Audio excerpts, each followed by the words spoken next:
The fifth dimension is the somewhat whimsical name that we give to this overall program of activities that bring undergraduates from UCSD and kids from the community together in different kinds of community settings. Designing for change is fundamental to what this whole thing is about. It came about in the 1980s when we were called a nation at risk. People were pushing for what they called more time on task. So we said, what about the after-school hours? The standard fifth dimension is a university course of some kind, an after-school or out-of-school activity of some kind that bring undergraduates from UCSD and kids from the community together. She became a wizard's assistant last week. Josh. The fifth dimension is run by a wizard in its classical form who was unreliable and who joked and did bad jokes a lot, trying to lower the power of relations and make it interesting for the kids to be there, because the kids have to want to be there. It's a place where you can really combine research and education for the graduate student, for the professor, and for the undergraduates, and for the little kids. We come here every Friday or whenever the teacher has fifth dimension. We work with the students on the computers, make sure that they're following the task cards, and our role is also as an observer, because at the end of the course, we have to write a research question on child development, so we're tracking their development and we're also facilitating them on working on the games.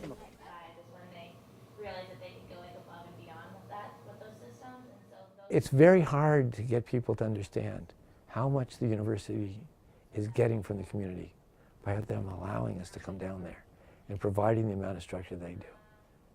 We don't have the money to do that. All over the social sciences, there's no lab stuff. There are no small classes. So all of our students have learned how to do multiple choice questions because we can't do enough writing with them, and it's all abstracted, and they don't know how to apply it to their everyday lives, and they're social scientists. And here these people are giving us a lab.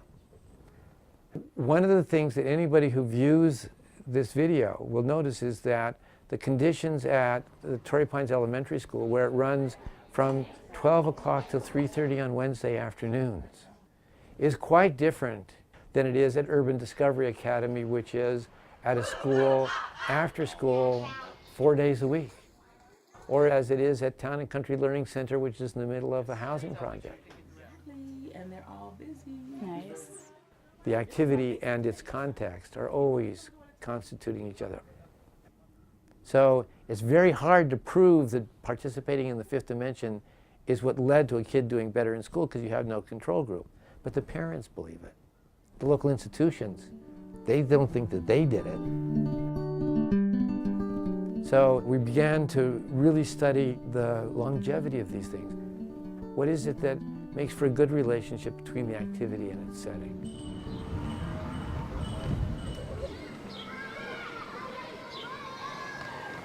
Torrey Pines Elementary is in La Jolla, California, which is a high socioeconomic area.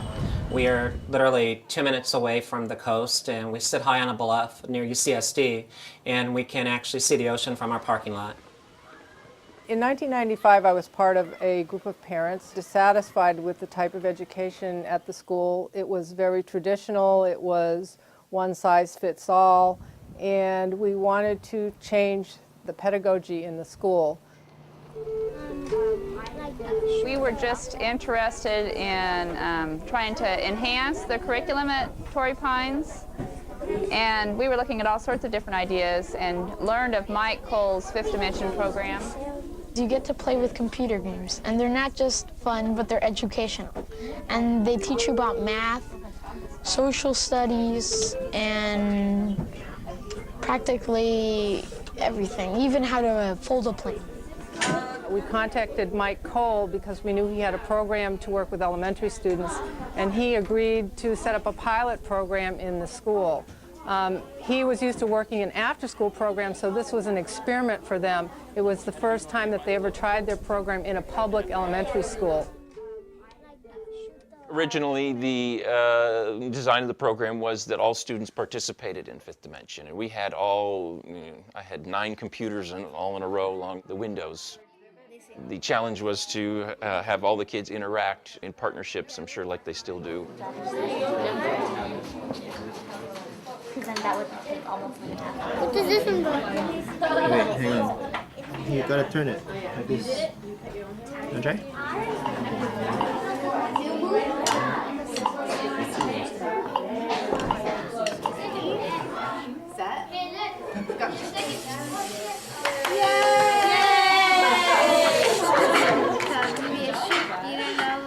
Louder, louder. Stare at you. Thinking you're hot because you're a little smart. Well, guess what, buddy? You ain't strong as a note. Not even 6, 7,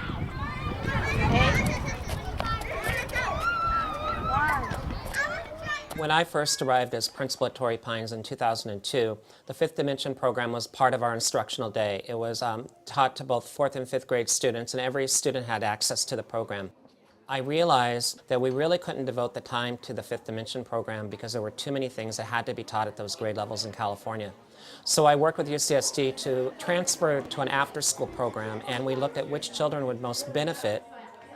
Today, the program is after school every Wednesday, and about 30 children participate in the program, and they're mostly second language children from the inner city. Okay, you guys want to set up your project? Yes. Okay, so everyone's going to have to gather around the computer over here to see their project. So we went around asking people if they believe in ghosts. Do you guys believe? No. Put your hand up. I can't see anything. I do. Kind of. It's a Mexican legend. Okay, yeah, it's a Mexican legend. Believe? Es una italiana que se llama Luca. In the early 1990s, about a third of the school was bused in, about 120 children. Most of them qualify for free or reduced lunch, which means that by federal guidelines, they are below the poverty level. The way elementary schools work in San Diego Unified, one afternoon a week, the children leave around noon or 1 o'clock. However, the teachers are required to be there for prep time and for staff meetings. So what the school did was they arranged for a late bus so the children between 12:30 and 3:30 could stay and be part of our after-school program.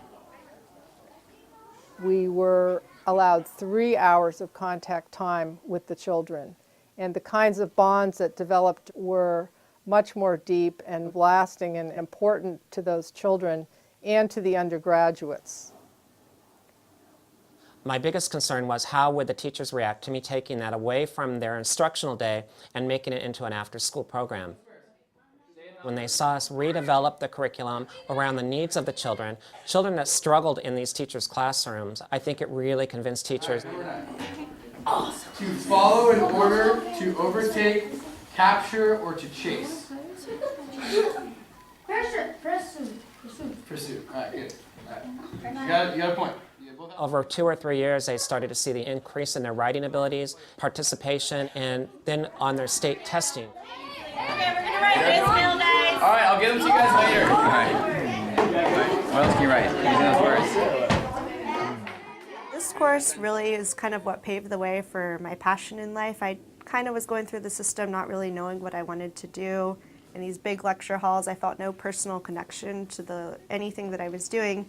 If I was in a lecture class and got sick, I would not go. Okay, everyone, start preparing your final presentation plate to show to the judges. 1, 2, 3, 4, 5.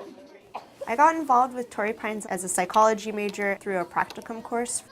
I arrived my first day just knowing this was a course requirement that I needed to get done.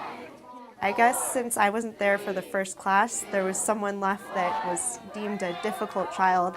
Okay. Oh my God, yeah. So we're going to have each team go around and talk with their dishes, and then the judges. I met Ashley and said, "Oh, I'm your new buddy, Brittany. I'm going to be working with you for the rest of the quarter." And she just ran away from me. We read an article in class called Funds of Knowledge by Louise Moll, and it talked about a study of teachers who went into the homes of the students to actually learn about them and their background, and it influenced their lesson plan. And it made me think, like, how can we use this theory and apply it to our students, and then what effect would it have on them? Ashley told me one day that she liked stickers, so I started bringing stickers. I started learning and asking about her family and her interests. So after time, we created a great relationship, and we still keep in contact today. So you read a reading board today about funds of knowledge, the knowledge set with which people interact with the world and create their priorities. Do you guys remember the term habitus? Can somebody tell me what it means? It's the types of things you're used to doing based on how you were raised and who you know and things like that. Exactly. So it's types of things you're used to doing, things that seem comfortable. I think the biggest part of the program for me, besides the academics, is the relationships that are created between the UCSD students and the Torrey Pines students. A lot of the children that are in the fifth dimension don't have mentors at home, or they can't look up to somebody that's been in college. So to have the opportunity to work weekly with a 20-year-old that's in college currently really makes them feel good about themselves. They'll often ask me, do we have buddies today? Is it going to be happening today? They ask me that every week, and I have to reassure them that yes, it's happening on Wednesday. They're going to be here. We wanted our UCSD students to develop communication with the parents of the children. So we began a home visit program, which we ran once or twice a year, where the university students would go and visit the homes of the children that they worked with and meet the parents. Mis dos hijos están estudiando en Torrey Pines. Creo que eso le ayuda mucho a mi hijo para tener una mejor perspectiva de lo que va a ser su futuro en la escuela. Pienso que es una motivación porque los ve a ellos que ya están dentro del estudio, entonces ver que alguien está ya encaminado a la escuela, yo pienso que es como una motivación también para él, ¿no? I gotta pay $25,000. This is crazy. There you go. Puedo estar en la escuela, jugar con mis amigos de colegio mucho. Y eso es divertido porque hay una señora que nos da papel como para hacer origami. Why did you bring this? Are you not a pepperoni person? My name is Ashley Andrade. O sea, que te ayudaban en tus tareas y se hacían ¿cómo se dice? Todo lo que me decías que hacían allá, jugaban. After we finished our homework, we had free time. Pues mi nombre es Sandra López y pues yo desde hace ya mucho tiempo, se podría decir años, tengo a mis hijas en el programa ese y pues sí estamos muy contentos y sobre todo a mis hijas, les encanta. O sea, siempre están acordándose de los nombres de las muchachas y luego sobre todo cuando van a hacer la tarea, ella, mami, mi tarea me la voy a llevar porque me van a ayudar a hacerla, o siempre me viene comentando lo que hicieron ellos allá. Le decía pues que ella tenía que prepararse para que no deje de estudiar. 10 semanas y hice la segunda parte ahí, que ya tengo dos semestres con Bari. ¿Qué fue lo que le pasó a Chelsea? My name is Veronica Sanchez. This is my second quarter working in the Fifth Dimension program. I can relate what I have learned more to my life from this program because I have a 4-year son. So I have learned how the school system works and what the students are expected to know, like in certain levels.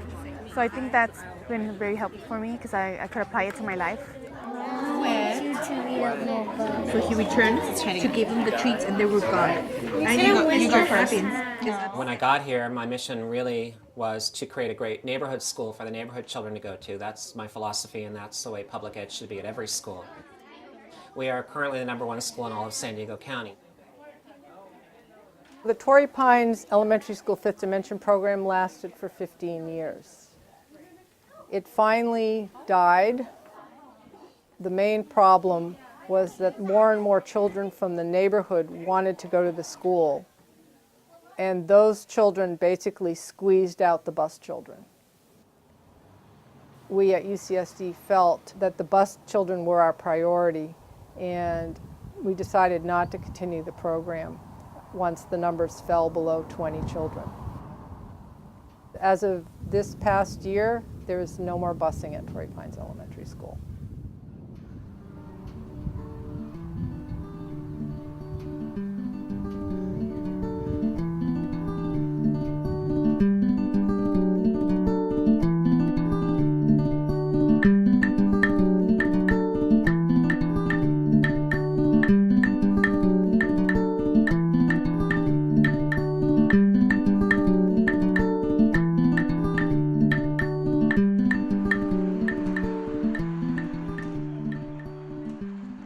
Urban Discovery Academy is located in the heart of downtown San Diego, directly across from Balboa Park.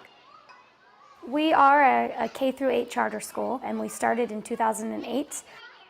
This partnership with UCSD has allowed us to bring in really unique programs. We have parents who are coming from shelters to parents who live in La Jolla. Parents need an extended day program. Our students are learning amazing things like being certified in origami, a hydroponic garden, building fashion shows. I mean, it is truly a win-win situation. Oh, that's awesome. Wait, it's coming out of this one. I was living about 3 blocks down from Urban Discovery Academy, and I was looking at it as a place for my granddaughter. She was getting ready to begin kindergarten, and she was living with me. And I was fascinated by this little school. And Mike came to me and said that we might be able to do some research. We went in with a pilot group of 8 students and surveyed what was there. We hadn't been using the fifth dimension structure per se. We built the tasks, similar tasks to what we'd always done before, but kind of more flexible and responsive to what the kids were learning in school and what was going on there in these after-school activities. Jennifer Pond, who was working with us, was quite a gardener, and she came in with an hydroponic garden. The Urban Discovery Academy community was really welcoming to this project from the beginning. I work with undergrads from UCSD who are typically in their 3rd or 4th year. They really enjoy doing some community work in their last quarters of university. We do a lecture twice a week, and we incorporate readings that have to do with the topics that might come up for the students at the site. We run several different activities. We have a performing arts group, a visual arts group, the Quest Atlantis group, a hydroponic gardening group, and a movement group. Because we shared a similar philosophy, the program really took off. Why is there water? The water is for the plants up here. See the vegetable plants? Yeah. We're gonna grow tomatoes. This is clay. Clay? It holds the plants in place. The school had chosen an educational philosophy of project-based learning. And this was a very good grounding and basis for them to adapt to what we wanted to do. It really is thriving, especially the areas that are getting more sun over here in our tomato. It's really neat when I walk around after school and I see the students making guacamole or salsa from the product that they help grow. As of today, it's expanded, it's huge. They grow vegetables in there. All the classes come down and take part in this garden.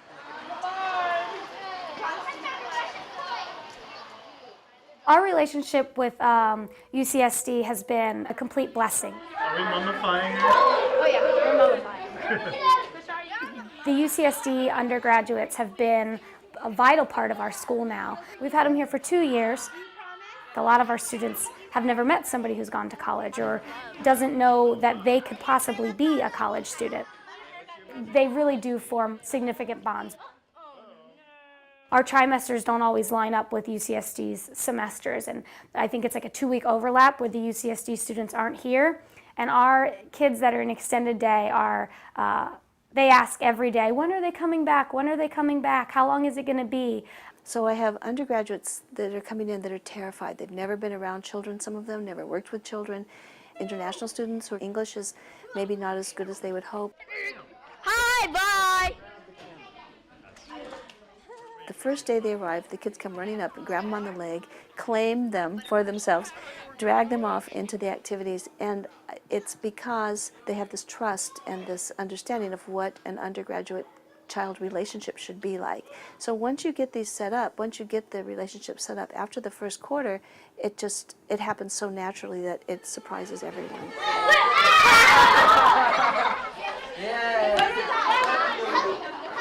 Deborah and I wanted to establish a time where everyone could come together in the beginning of the extended day session, and that's what Laughter Yoga is for.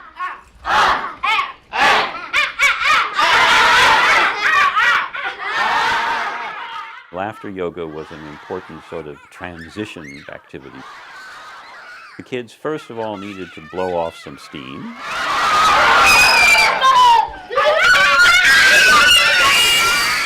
And secondly, it was one of the key ways in which the kids and the undergraduates bonded with each other, and one of the opportunities they had for physical contact with each other, which was very important to the younger kids.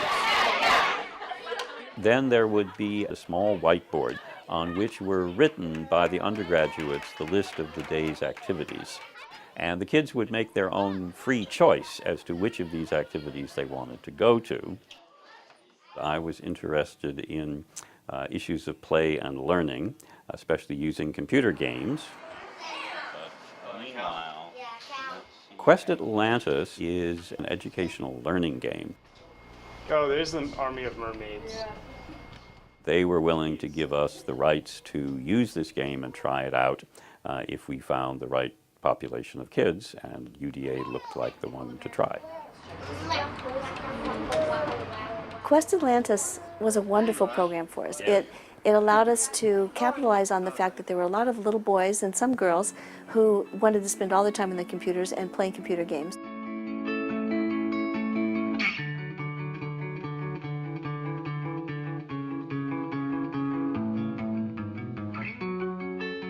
It is similar to Second Life. You have an avatar who moves around within this fantasy world and engages in quests, which are basically educational learning activities, mostly about science and mathematics, moral choices, a certain amount of social sciences.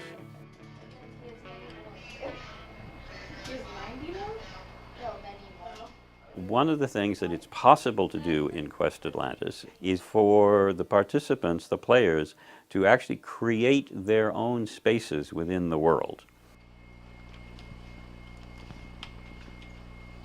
They built buildings and community centers and parks and all sorts of activities from scratch. And here's inside of the house, and I made a window for her. Oh!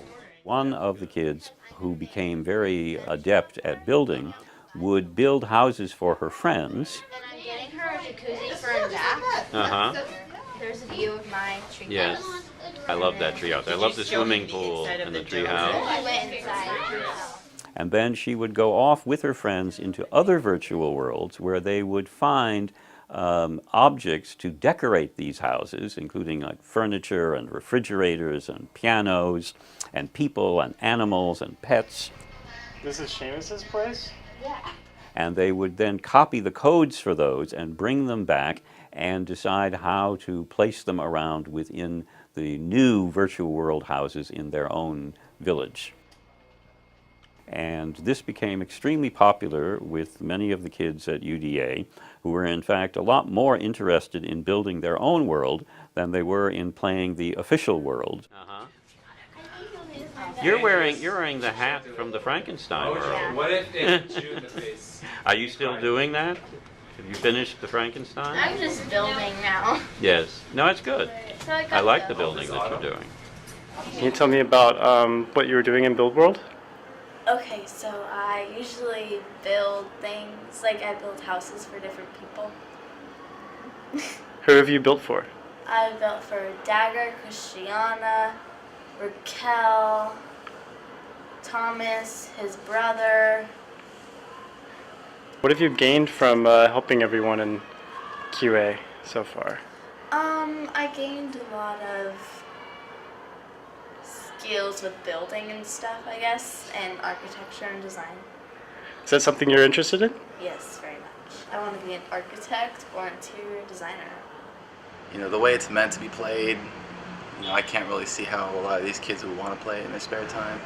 It's almost purely educational. Writing essays and analyzing graphs and charts. But the way we ended up playing it was a lot more fun than, you know, how it was meant to be played. This is kind of cool swimming around. It's like flying a little bit. Pick it up, pick it up, pick it up. Sequoia was a lot of help. Want me to get a house for you? Yeah, I need a house. You have to grow up. I kind of just sit back and let her take the role of teacher. Oh, on the big open space, like right in that big corner. Right there, the corner. Corners are always good. A lot of the learning that takes place is actually peer learning, is actually learning in which the kids are teaching each other how to do things. And they very often have more interest in learning from one another as part of their play with each other than they do with learning from a pre-programmed kind of curriculum that's part of the official learning game. They developed this program where they would lay things out on the floor, the worlds that they were going to be working with on their computers. Just the underwater castle.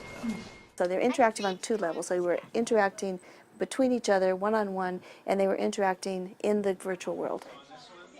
That mindset kind of bled over into some of the other games that the students were doing. Right there.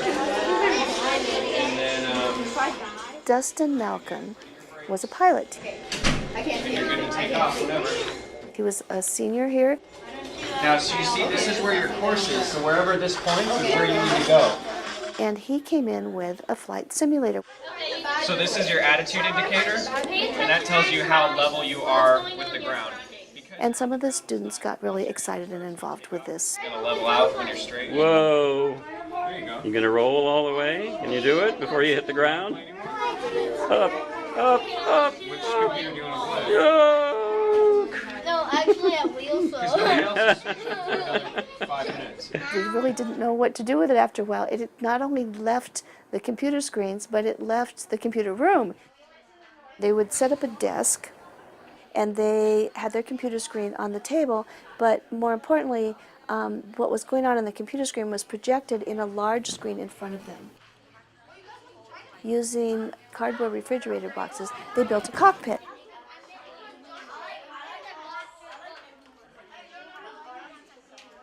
The projected flight path on the screen in front of them made it look like the two boys were sitting in a cockpit and flying. And gradually, the other students in the class started to build the plane. What happened here? Plum's put in the back. I got it. All right, Gabriel. Here's left side and right side. So I will never die. These sorts of things brought all different ages in very naturally. And it brought the girls in. Malcolm's biggest success in his mind was that one of the girls there, after playing for a while, told him that she was going to be a pilot. One little girl was running around a kindergartner. We couldn't figure out what she was doing, and we realized that she was the flight attendant. She had a little tray, and she was going to serve people. So everyone became involved with this computer game in a way that that we never would have imagined possible. And I think that had they not developed that attitude with Quest Atlantis, that that they could work in this very expanded world, this would have never gone that far.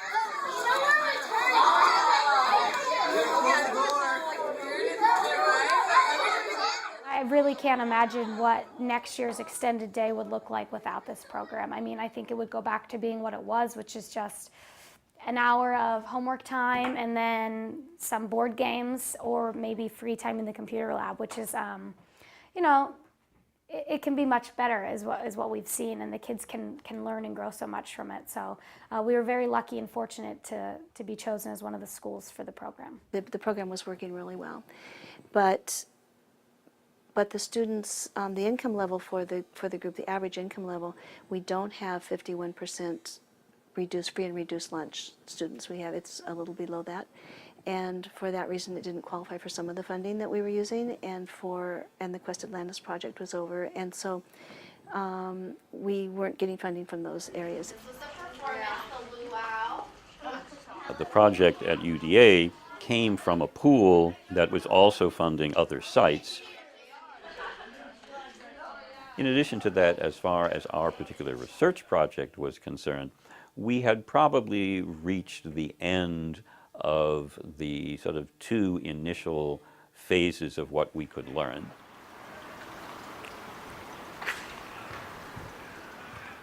In my mind, the university should be funding more of these classes. We shouldn't be dependent on this soft money that comes and goes. We should value this education for our undergraduates. The department should be supporting them, and the university should be supporting them. But I understand that that's not always possible. And so we left. We're not there anymore. I miss it every day.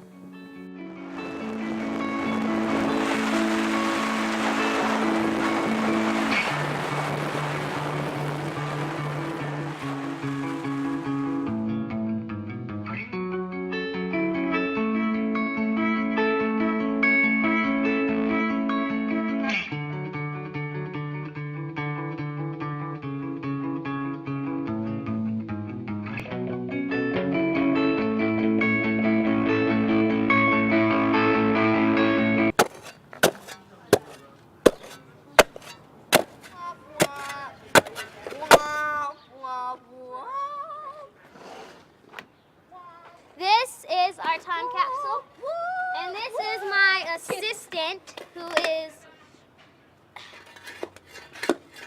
I think we hit something. Yeah, why are you too scared? Yeah, we hit something. All right. Hear that? What's that? Yep, we struck clay all right.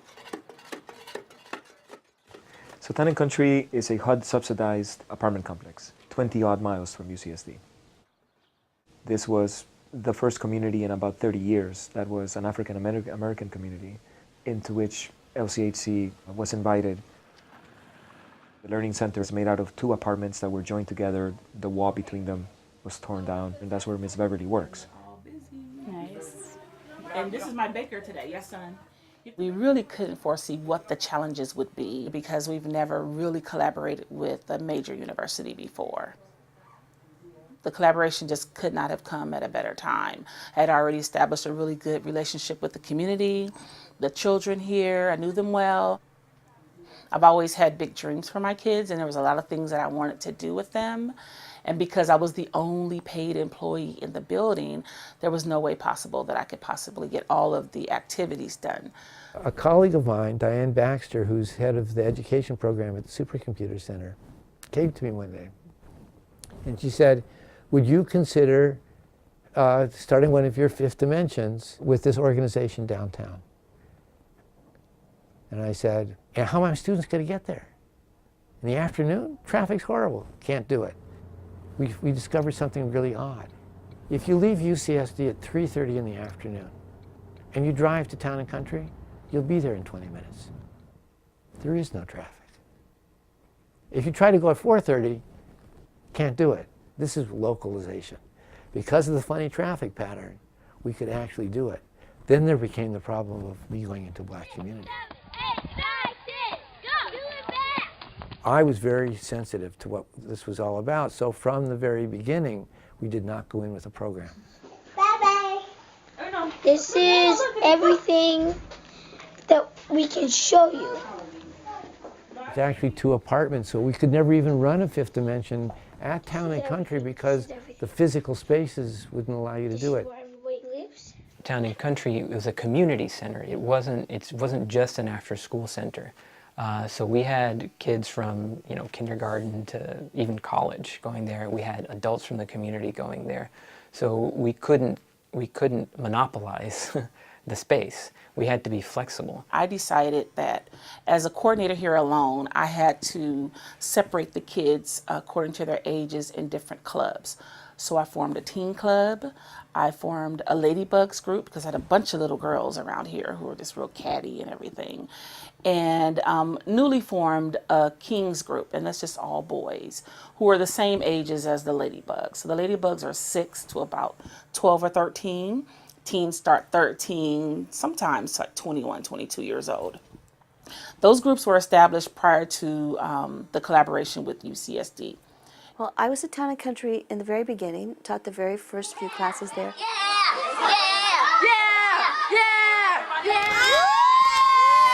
I'm pretty.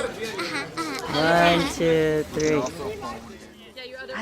Chaos is just the best word for it. And we were all trying to find our footing and figure out what was going on. We had this sense that we were doing something new and different.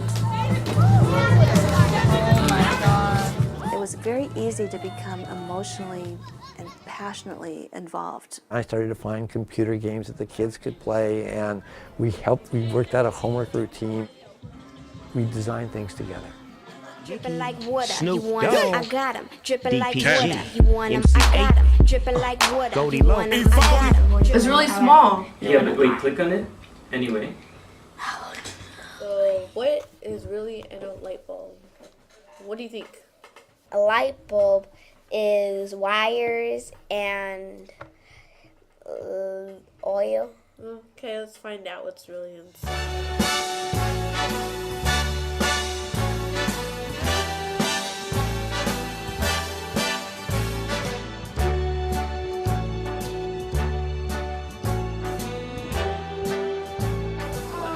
That's not me. Where are you guys?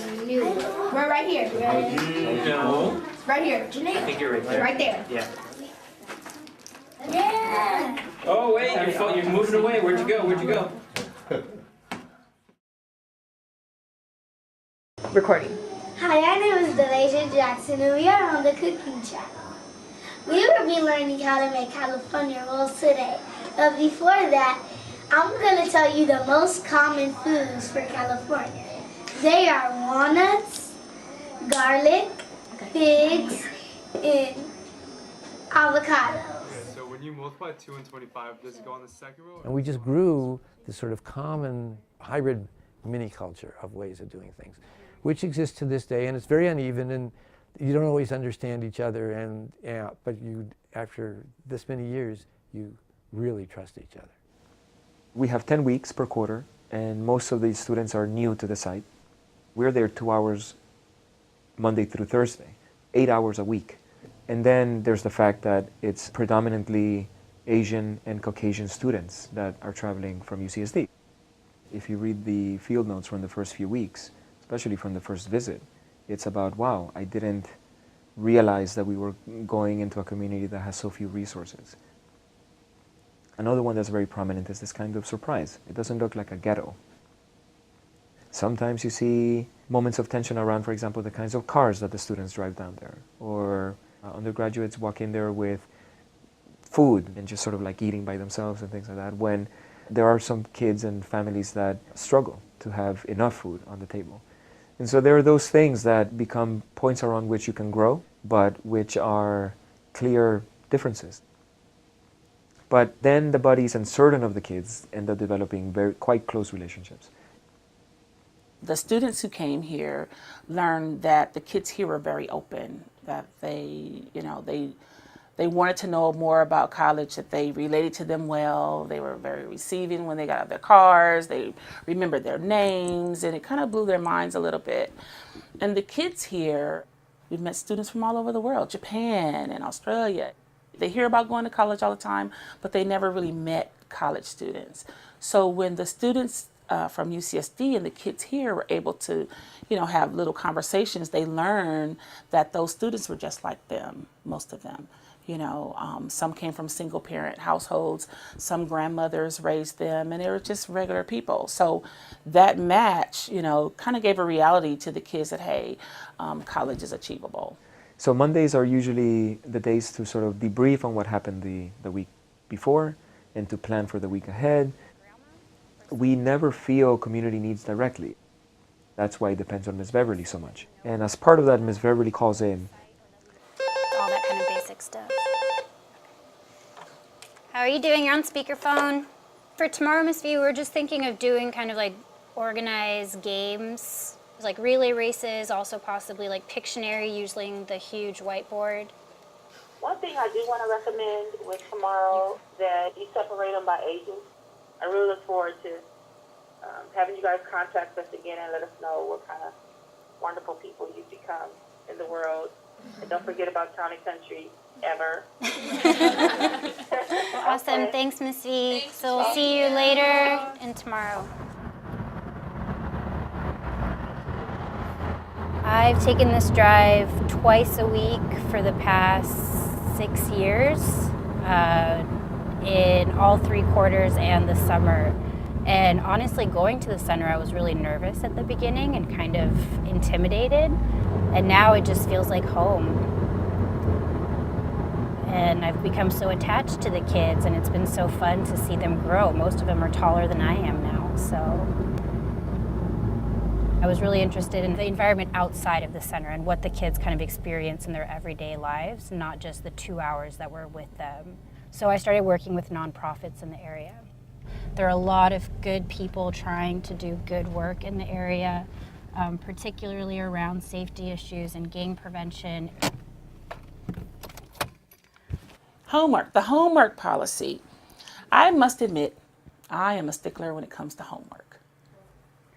If a child comes over here and they're here for hours and they don't do their homework, I get a call from mom, grandma, dad, whoever it is that's upset. A lot of my parents can't help their kids do their homework. So the homework policy here is that at least they do their homework, some of it, and someone checks it before they get involved in an activity. So let me tell you. Hi, Miss V. Hi, Miss Camille. And that sort of butted up against our emphasis on trying to do project-based activities, for example. She's got a really good reason. She said, you're not here all the time. When you're not here, I can't have all those kids thinking that I'm going to help them the way you help them. So we now try to keep our undergraduates busy and hovering around busy doing things that need to be done around the place until the kids come and ask for their homework to be checked. Fulfilling your responsibilities as a student is invisible, certainly to the kids, and to a large extent to this day even to Ms. Beverly. It isn't very easy to communicate that, hey, certain kinds of things need to take place for these students in order for the class to honestly say it's about understanding theories of human development and learning in practical community settings. That was our biggest battle, was coming together with the homework and the projects that the students had to do for class. A lot of it because I just really didn't understand fully. I talk to the kids about it. You know, that's what I do with everything. Any activity I do, I'll just grab a bunch of them in my office and we just talk about it. If they like it, they like it. If they don't, they don't. So I did ask them, you know, how do you feel about doing these projects? And they loved them. They loved them.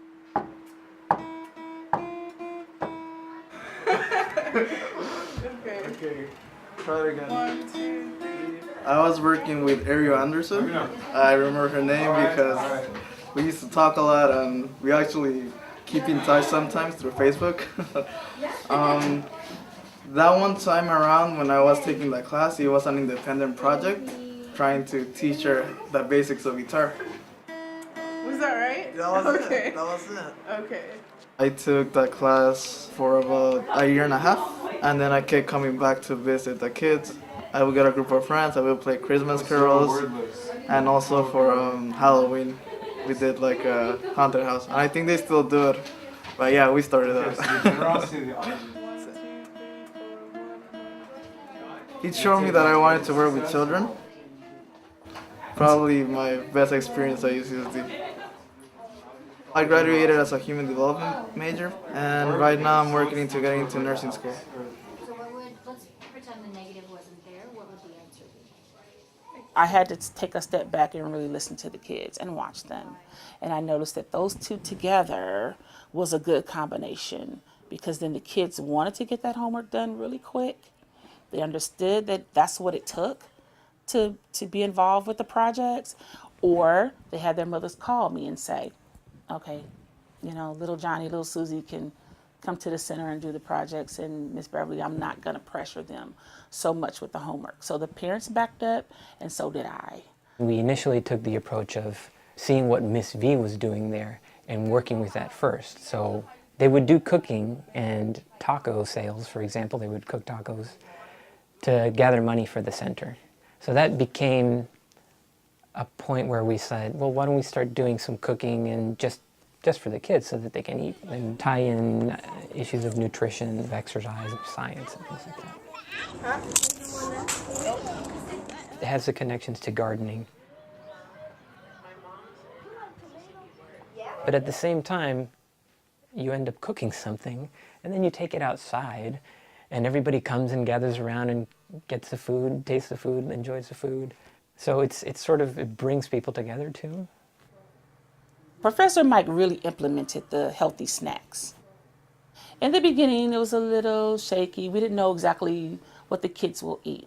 Well, I can say this now. Now they're eating chard. They're asking me to go out and buy kale. They know how to bake it. They, if we cook Brussels sprouts, we have to cook a lot. And that didn't happen in the beginning. So now you can ask any of these kids what those items are and they know. 3 years ago, that wasn't going to happen. The grad students here, I mean, it's huge. They've become family to us. Man, I've been at Town & Country since the beginning, since April of 2007. Around 2009 is where I started my actual project, the Ocean World activity. But you know what At the time, it was still pretty new to say, hey, let's do something that is just like the real world in this virtual world. It turns out that that's not very exciting. That history is important because it was the first sort of detail that said to me, the activity can't be about the virtual world. So we read, right? That's pretty traditional stuff. The Magic School Bus goes to the ocean floor. We have markers and we have poster boards and we draw things and write things down. Puppets with which we sort of act out what it would be to be on the beach and be like a clam or something like that. So there are these very tight sort of interesting connections between the representations that unfold in the activity, but it has the affordance that a poster board doesn't, of in a sense being able to shift and move into a different sort of 3D part of the ocean world. And so that's how we ended up creating the beach, followed by the coral reef, followed by a slightly more deep section, and finally the ocean floor. And if you go and you look at that virtual world in the footage, it has those creatures at the right depth that you would encounter them in their natural biomes. Yeah, you like it? Have you been reading it? What's the use of doing this kind of thing? Okay, and I think I might have taken that one. Or either that.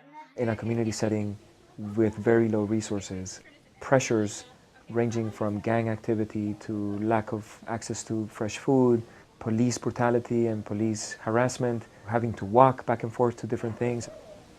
And so what I think the kids get is friends who give them access to information in worlds that they don't normally have access to, the impact of which is not immediate because they're young. And so we would have to wait more. I think we would have to wait another 3 or 4 or 5 years to see if we can bump into these kids again, now older, now post-high school, and ask, what was all that about? What do you remember? I don't know. It sets up a shared history. So that was last Monday?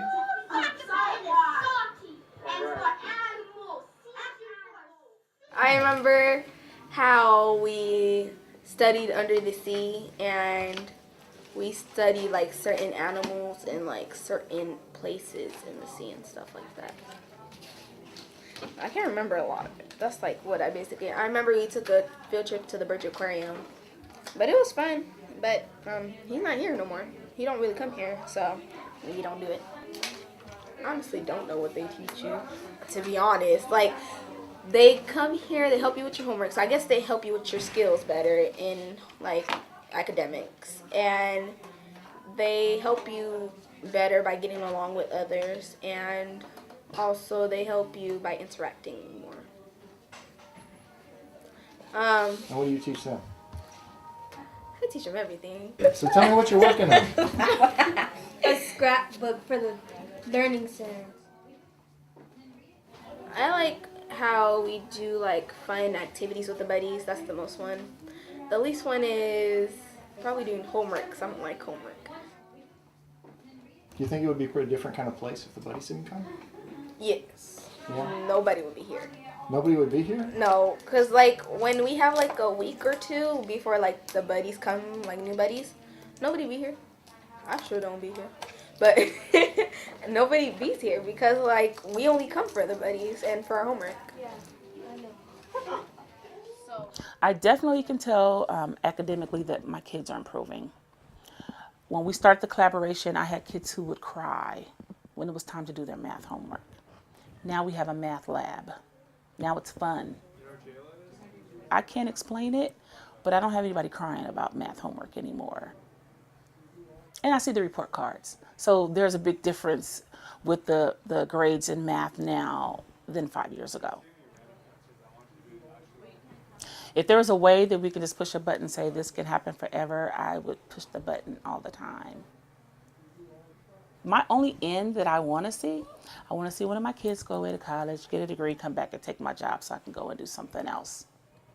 And that way, that child they've grown up here, they've grown up through the collaboration with LCHC and TCLC, and they understand the bond and really what it means. And we're not just bringing students over to come over and just do something, that we're actually making a difference in their lives on both ends.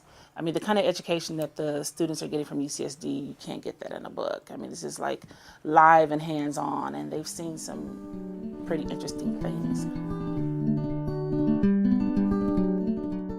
This is a film that was made for educational purposes, primarily during the 2011 academic year when we were running 3 programs simultaneously. We thought it was important that people see the variety of different kinds of arrangements. Nevertheless, as you've heard, 2 of those 3 sites are no longer running. This points to what I think is the long-term challenge for the university to find ways financially to justify this form of undergraduate education and community involvement. Uno de los amigos que tuvo que va a estudiar medicina, yo me imagino que para él lo impactante que yo puedo decir en una sola palabra es ver que alguien está realizando las cosas y como que a él le da como una esperanza de decir, yo también lo puedo hacer. I knew from that point on, I want to work in the community and I want to give back and I want to work with kids. As soon as you get involved, as soon as you get into that flow where you're absorbed in the play and you're emotionally committed to the play, it's not play anymore, it's real. That's real experience. It gives them a space to object and say no. When can they do that in an ordinary classroom, right? In schools, the tasks have to be well defined. And that has a certain kind of factory-like efficiency as far as learning is concerned. But what it often neglects is the emotional component of learning, that you learn better when you're really interested in something and when you're not just personally passionate about it, but you share your passion with other people. Learning that you can also think outside the box and you can come up with new goals along the way. And this is what advanced learning is like. This is the way I learn as a researcher. This is the way my colleagues in the university learn. We don't just set out to solve fixed problems that are known in advance. We are trying to come up with new problems. I argue for this as the best form of diversity education for UCSD undergraduates. Don't just read about it as history, don't just look at it in films. Go down there and be there and have the kids blow you away because they can out-argue you. And these are little kids who can't do arithmetic and they're talking you out of all sorts of stuff. It's a great experience for the undergraduates. They think the kids are marvelously smart. But by the school standards, the kids are not doing well. You have to come to grips with that. We're making a time capsule. How did you make this deeply thing? Shovel. Oh. So far we have a pine cone and a ball. Kids from the future that open it, they find out how everything used to look in the past. So that's what we're basically doing here.